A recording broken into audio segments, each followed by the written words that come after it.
Hey, what's going on, ladies and gentlemen? It's Mano 777, and we are back inside of Destiny here with your weekly reset video for Tuesday, August 9th, 2016.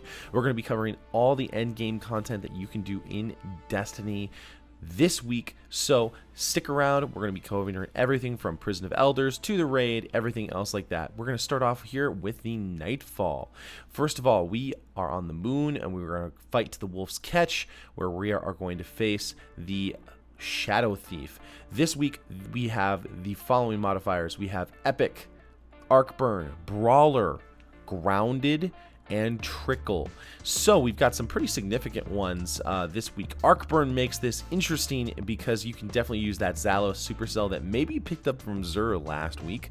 Brawler, where Guardian melee damage is greatly increased. That's going to be nice because any close quarters combat you're going to be able to do pretty well. But Grounded and Trickle makes things a little bit more interesting. So definitely bring your Zalos supercell. Definitely want to make sure you bring a sniper rifle with some pretty significant damage. I know I've got a pretty good Irene and a longbow synthesis that we can use on the Nightfall. So guys, if you've got any questions on what to do on anything that we might encounter with the Nightfall, go ahead and leave some questions down in the comment section below, guys, and we're gonna go check out everything else there is to do this week. We're next up gonna look at the Challenge of the Elders. We have 3 bosses this week, like we do every week, and we are going to be having the following modifiers. This week, the modifiers are Grenade Kill Bonus, Solar Burn, and Trickle. What's happened is that they have made all of the modifiers random, so we're going to be going over all the different bonuses this week for that. Solar Burn, you definitely want to make sure you bring your solar weapons, of course, and your solar subclasses, and again, another modifier of Trickle. So that is kind of interesting. Grenade Kill Bonus, you definitely want to make sure you bring fusion grenades. Are going to be fantastic, especially for when you want to do lots and lots of damage to a lot of enemies super fast. But the only thing that kind of stinks with it is that Trickle is on. So you've got Grenade Kill Bonus along with Trickle, and you're not going to be able to recharge your grenades super fast. So Warlocks, I'd say definitely bring your Starfire Protocols.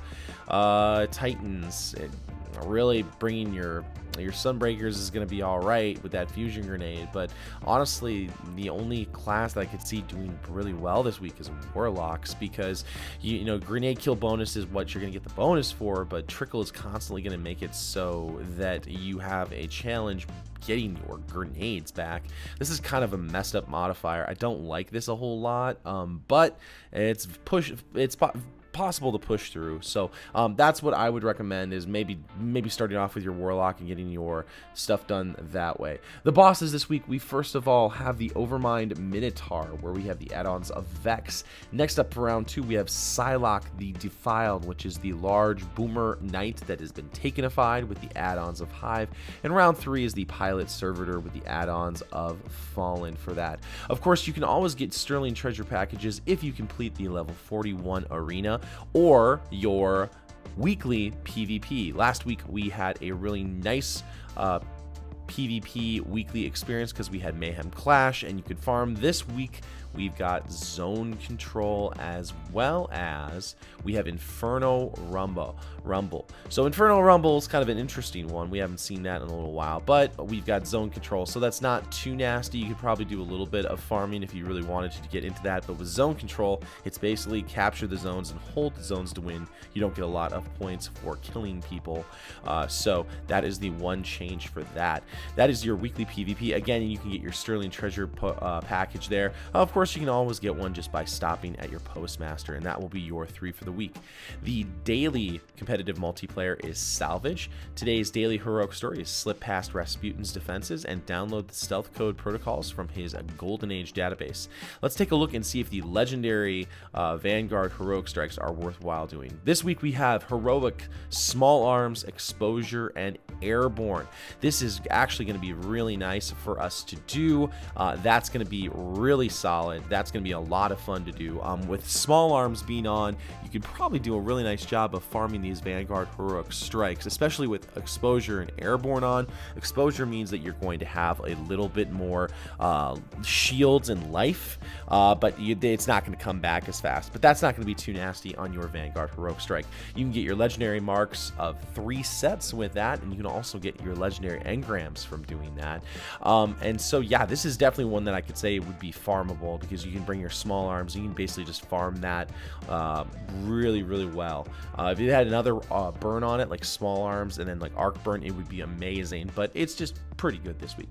Of course, let's take a look at the raid. This week we have the Golgoroth Challenge. From this, you will get armor of like gauntlets and boots, as well as a chest piece, and that is if you complete the Golgoroth Challenge. We can get up to 335 light if you do it on hard mode, 320 light if you do it on normal mode. Basically, with the Golgoroth Challenge, you essentially need to have everyone in your fire team during a damage phase on Golgoroth basically take his gaze, and there's a little bit of a complexity with that. You can do a 1 orb strat with it. If you do have any questions, again, check out my Twitch live streams. I carry people through the raids and help people through the raids all the time. All that information is down in the description box below. Of course, this week we've got Kagor, which is the servile ogre boss. Essentially, we've got a wizard that is basically powered by a servile ogre. There's an ogre that you have to kill with a bunch of acolyte eyes that you have to kill. It's actually a really easy one to take out for your tier 3 Court of Oryx boss, guys. So pretty easy stuff this week. This is the one that really baffles me, guys. Is the grenade kill bonus, solar burn, and trickle. Just the trickle does not work with the grenade kill bonus. That's the first time I've ever seen modifiers that absolutely work against each other. So that's the only thing I would say this week is maybe something to stay away from. Otherwise, everything this week looks like it's a pretty fun. So guys, again, if you've got any questions, leave them in the comment section below. If you found something in this video to be worthwhile, then hit that like button. A positive rating would be greatly appreciated. Or hit that subscribe button for more Destiny content. I'm doing videos all the time about Rise of Iron as well as Destiny. Just in general, we're really excited for what's going to be coming up here on September 20th with Rise of Iron. So thank you so much. Stay tuned. And guys, thank you so much for watching. I will see you next time in the universe of Destiny.